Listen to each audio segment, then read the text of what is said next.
누군가의 어떤 형사처벌을 노리고 사실과 다르게 고소를 했다라는 무고죄가 성립할 가능성도 있습니다.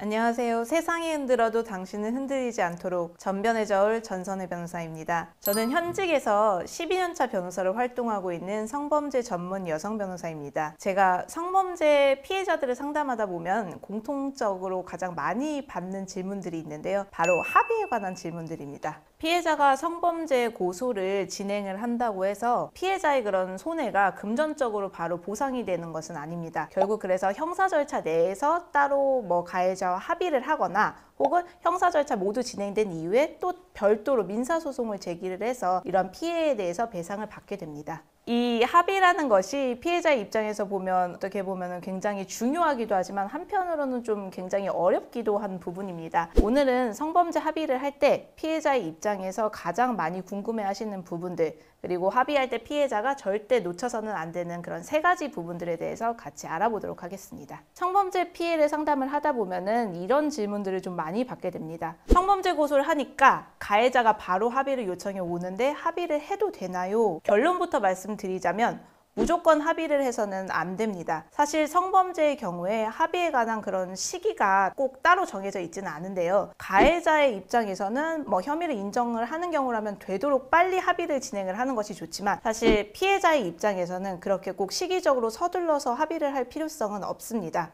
오히려 그런 시기적인 부분보다는 피해자의 입장에서 중요한 것은 어떤 그 합의를 하기 전에 체크를 해야 되는 선결적인 부분이 있는데요. 그 부분이 바로 가해자가 이러한 혐의를 전적으로 인정하는지 여부입니다. 가해자가 합의를 하자고 연락이 오게 되면은 피해자의 입장에서는 우선 가해자 측에 이 부분을 확실히 짚고 넘어가야 됩니다. 가해자가 지금 제가 고소한 혐의에 대해서 모든 부분을 인정을 하나요? 라고 물어보셔야 하고요. 이런 인정이 전제가 됐을 때 피해자 입장에서는 성범죄에 대한 합의에 대한 논의가 비로소 진행이 될 수가 있습니다. 간혹 가해자나 가해자의 변호사가 일부에 관해서는 혐의를 부인하면서도 이를 피해자 쪽에는 자세히 설명을 하지 않고 합의를 요청을 하는 경우가 있습니다. 근데 만약 이러한 경우에 피해자가 깊게 생각해보지 않고 그냥 섣부르게 합의를 했다가 나중에 가해자가 이런 일부 혐의에 대해서 다투는 것을 알게 되고서는 굉장히 후회를 하게 되는 경우도 많이 있습니다. 그래서 합의서를 작성을 할 때도 이와 같이 가해자가 이에 관한 혐의를 전부 인정한다는 내용을 꼭 협의서에 기재를 해야 합니다. 두 번째로 가해자가 합의를 하자고 하면서 합의금에 대해서 물어보는데 어떻게 답변을 해야 할지를 가장 많이 궁금해 하십니다. 사실 성범죄 합의금에 대해서는 교통사고처럼 실무적으로 어떤 정형화된 금액에 관한 기준이 있지는 않는데요. 성범죄 합의에는 다른 형사 사건들보다는 좀 고려해야 될 요소들이 더욱 많습니다. 일단 성범죄가 어떠한 죄명이었느냐,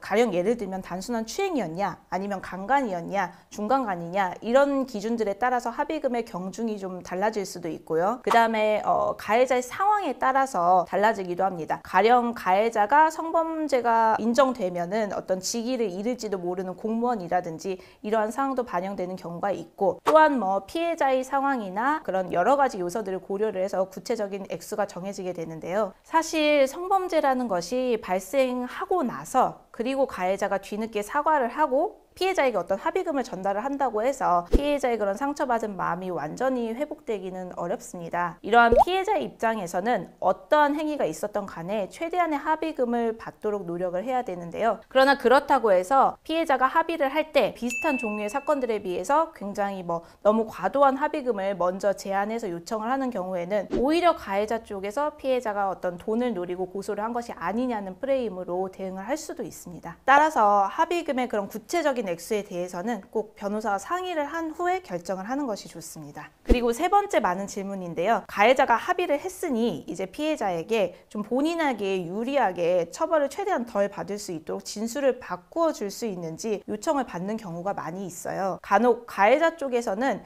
형사 합의를 하면서 어차피 합의가 되고 났으니 되도록이면 가해자가 좀 형량을 가볍게 처벌을 받을 수 있도록 피해자 쪽의 진술을 애초에 했던 진술과 다르게 좀 바꾸어 달라고 요청하는 경우가 많이 있습니다. 그러나 이런 요청은 절대로 받아들이시면 안 됩니다. 왜냐하면 피해자의 초기 진술과 그 추가적으로 하는 진술의 내용이 바뀌는 경우에는 수사기관에서 피해자의 고소 자체에 대해서 의문을 갖게 될 수 있어요. 그래서 최악의 경우에는 누군가의 어떤 형사처벌을 노리고 사실과 다르게 고소를 했다라는 무고죄가 성립할 가능성도 있습니다. 자, 오늘은 성범죄 합의를 할 때 피해자가 모르면 안 되는 3가지에 대해서 알아봤는데요. 첫 번째는 가해자가 합의를 요청한다고 하더라도 혐의를 좀 부인하는 경우에는 절대로 합의를 해서는 안 된다. 그리고 두 번째, 액수에 관해서 어떤 기준이 정해져 있지는 않지만 너무 과도한 액수를 요구를 하는 경우에는 역공을 당할 수 있으니 구체적인 액수는 변호사와 상의를 하자. 그리고 세 번째, 합의를 한다고 해서 피고인의 요청대로 기존의 진술을 바꿔서는 안 된다라는 부분입니다. 영상을 보시고 궁금증이 있으신 분들은 언제든지 위 전화번호로 연락 주시면 제가 자세히 상담 도와드리겠습니다. 오늘 영상은 여기까지이고요. 다음 영상에서도 다른 주제로 찾아뵙겠습니다. 구독과 좋아요 부탁드리고요. 영상 끝까지 봐주셔서 감사합니다.